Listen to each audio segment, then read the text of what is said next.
രോഗശാന്തി ആന്തരിക സൗഖ്യത്തിലൂടെ ഫാദർ വർഗീസ് കരിപ്പേരി. സ്ഥലത്തിന് ക്ഷമ കൊടുക്കൽ. സ്ഥലത്തിനോട് ക്ഷമ ചോദിക്കുന്നു.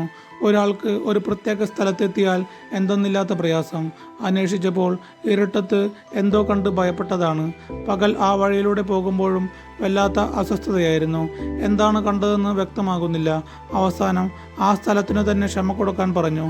കാൽവരി കുരിശിനടുത്ത് നിൽക്കുന്ന ഈശോയുടെ പക്കലേക്ക് ചെന്ന് സമാധാനത്തിനായി യാചിച്ചു. ഈശോയുടെ ഇടതു കൈയിനടിയിൽ അയാളെ നിർത്തി, വലതു കൈയിനടിയിൽ ആ സ്ഥലത്തെ നിർത്തി. ആ സ്ഥലമെല്ലാം വ്യക്തമായി ഭാവനയിൽ കണ്ടു. ആ വ്യക്തി ക്ഷമ ചോദിച്ചു. സ്ഥലത്തിൻ്റെ പേര് പറഞ്ഞു.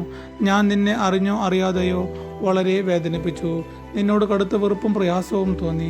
നീ എല്ലാത്തിനും എന്നോട് ക്ഷമിക്കണം. ജ്യേഷ്ഠനോട് ഞാൻ എല്ലാത്തിനും ക്ഷമിച്ചു. ഞാൻ അറിഞ്ഞും അറിയാതെയും ജ്യേഷ്ഠനെ വളരെ വേദനിപ്പിച്ചു.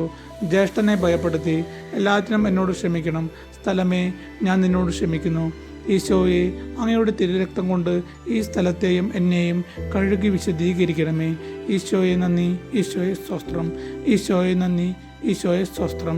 മേൽപ്പറഞ്ഞ വ്യക്തിക്ക് പിന്നീട് ആ സ്ഥലത്ത് വരുമ്പോഴുള്ള മാനസിക വ്യഥ ഇല്ലാതായി. തങ്ങളെ ദുരുപയോഗിച്ച വ്യക്തിക്ക് ക്ഷമ കൊടുക്കേണ്ട വിധം നേരത്തെ വിവരിച്ചിരുന്നു.